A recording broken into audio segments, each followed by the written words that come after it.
اعوذ باللہ من الشیطان الرجیم بسم اللہ الرحمن الرحیم۔ شروع کرتا ہوں اللہ کے نام سے جو نہایت مہربان بڑے رحم والے ہے۔ الف لام را، یہ معنی تو اللہ ہی بہتر جانتا ہے، یہ معنی تو اللہ کو معلوم ہے۔ ایسے بہت سے صورتیں ہیں قرآن شریف میں جو سورہ سے پہلے جو ایسا الفاظ ہے تو ان کا معنی تو اللہ ہی بہتر جانتا ہے۔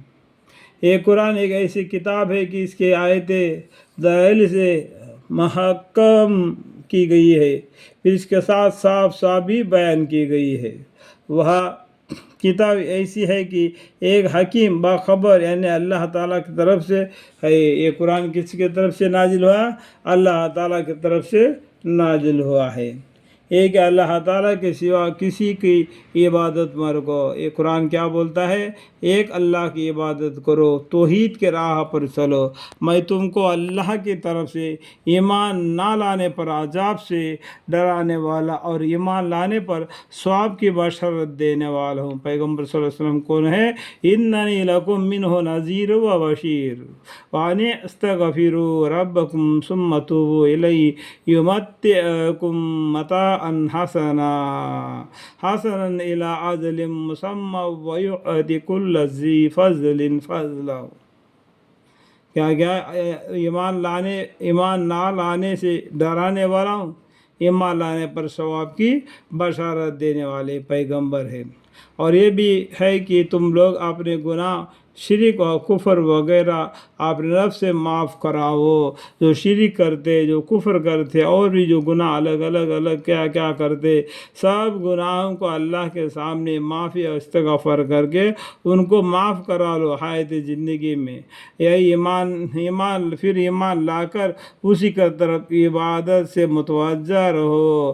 ایک اللہ کی عبادت کرو۔ ایمان لانے کے بعد میں قرآن کریم کی تلاوت کرو، اللہ کے حکام کیا ہے ان کو پورا کرو انشاءاللہ۔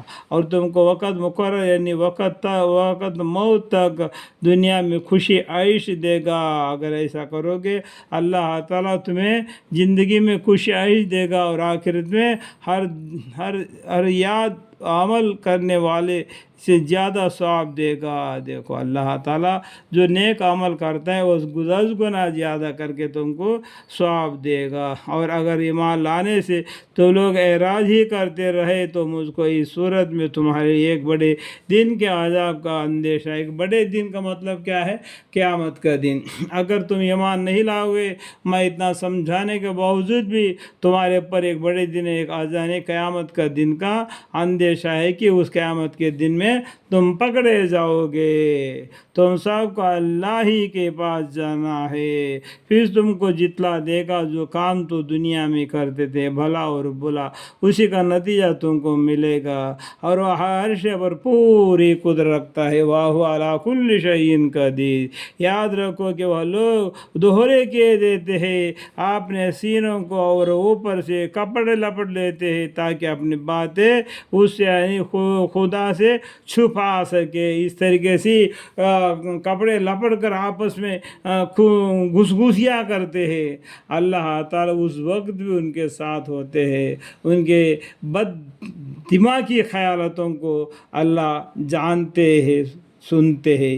یاد رکھو کہ وہ لوگ جس وقت دوہرے ہو کر اپنے کپڑے اپنے اوپر لپٹ لیتے ہیں اور وہ اس وقت بھی وہ سب جانتا ہے، اس وقت بھی ان کے سب حالتوں کو اللہ تعالیٰ جانتے ہیں۔ جو کچھ چھپ کے باتیں کرتے ہیں اور جو کچھ وہ ظاہری باتیں کرتے ہیں، کیونکہ با یقین وہ تو دلوں کے اندر کی باتیں جانتا ہے۔ یہ لوگ کیا سمجھتے ہیں کہ ہم لوگ جو چھتری میں اوڑھ کر بات چیت کی، چپکے سے کان میں بات چیت کی، یہ اللہ نہیں جانتا ہے۔ اللہ تعالیٰ دلوں تک کی بات کو جاننے والا باریک بن باخبر ہے۔ انہ علیم بذات الصدور۔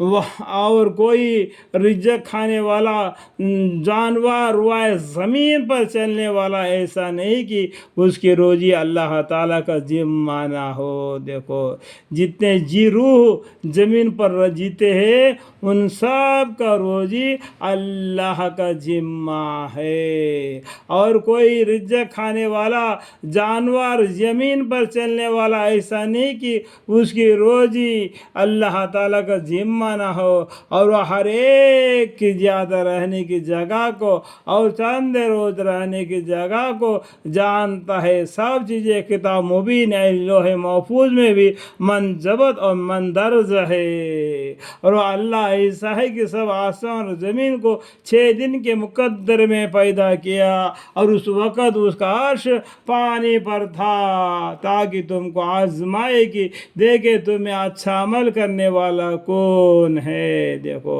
انسانوں کو اللہ تعالیٰ زمین پر بھیج دیا ان کو رزق دے کے تاکہ تم کو آزمائے کہ دیکھ لے تم میں اچھا عمل کرنے والا کون ہے اور برا عمل کرنے والا کون ہے، اچھوں کو اچھا بدلہ بروں کو برا بدلہ ملے۔ اور اگر آپ لوگوں سے کہتے ہیں کہ یقیناً تم لوگ مرنے کے بعد قیامت کے دن دوبارہ زندہ کیے جاؤ گے، یعنی دوبارہ زندہ ہو جاؤ گے مرنے کے بعد میں،